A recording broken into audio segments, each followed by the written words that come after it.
Bonjour les amis, je suis très heureux de vous retrouver encore pour cette préparation à cette interview, cette rencontre avec Nathalie Yegan sur le couple. Et aujourd'hui, nous allons voir un peu les quatre cavaliers de l'apocalypse du couple selon Yvonne Dallaire, grand spécialiste psychologue du couple. Voilà, donc pour lui, il y a quatre dangers vraiment dans le couple quand il s'installe dans une mauvaise relation. C'est le premier, le critique. C'est toujours de voir la critique derrière, de voir les actions. Au début d'une relation de couple, les couples s'enrichissent et s'encouragent. Ils sont là à se donner des points positifs, à mettre en évidence les points positifs.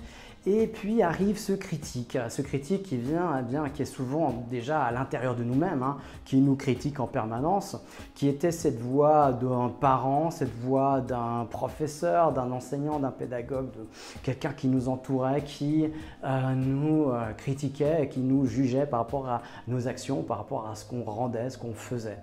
Et puis cette voix, elle a fonctionné pendant des années comme ça, de l'extérieur, elle a commencé par s'imprégner à l'intérieur de nous et on a commencé à jouer ce rôle-là à l'intérieur de nous, de ce rôle d'extérieur qui vient nous dire c'est pas bien de faire ça, c'est pas ci qu'il faut faire et tout ça.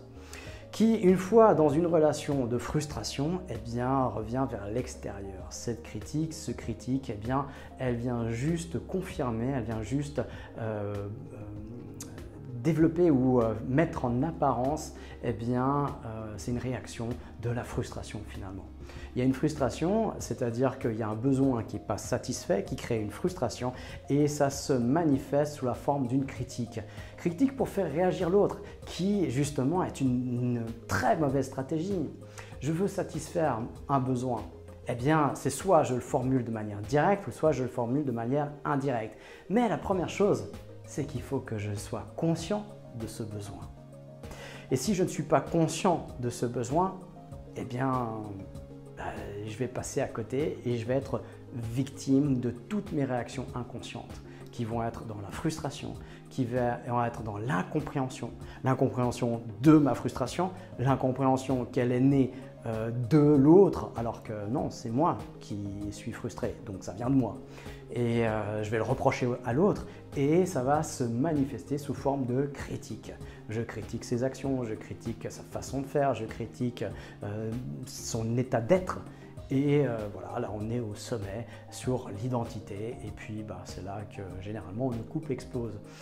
Parfois il reste dans cette critique et là il s'installe vraiment une relation pourrie, d'empoisonnement, de codépendance dans cette façon de subir la critique et puis de la générer. Et puis la personne qui l'a subie crée une armure autour d'elle, et puis l'isolement, et puis celle qui la profère se retrouve isolée malgré elle, alors que c'est pas ce qu'elle veut, c'est pas ce qu'elle recherche, et ça la rend encore plus frustrée et la seule solution qu'elle a en elle, c'est encore plus de critiques, ce qui amplifie encore une fois le problème.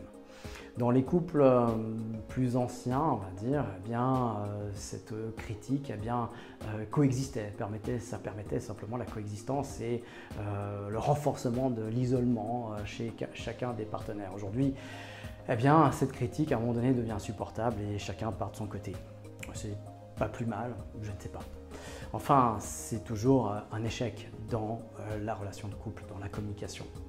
Donc, si vous vous reconnaissez déjà dans ce comportement-là, première clé, première étape, posez-vous la question, quel est le besoin? Au lieu de le critiquer, au lieu de la critiquer, quel est mon besoin? Si je fais ça, c'est qu'il y a quelque chose en moi qui n'est pas satisfait. C'est quoi ce truc qui n'est pas satisfait? Est-ce que je peux me l'apporter moi-même?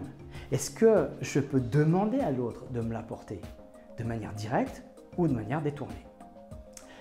Sachez aussi que quand on va parler de besoin, la première réaction, ça va être « Ah oui, je sais de quoi j'ai besoin, mais c'est pas possible. » Justement, quand vous avez cette deuxième phrase, c'est-à-dire « Mais c'est pas possible », vous savez que vous avez trouvé ce qu'il vous faut, le vrai besoin que vous avez.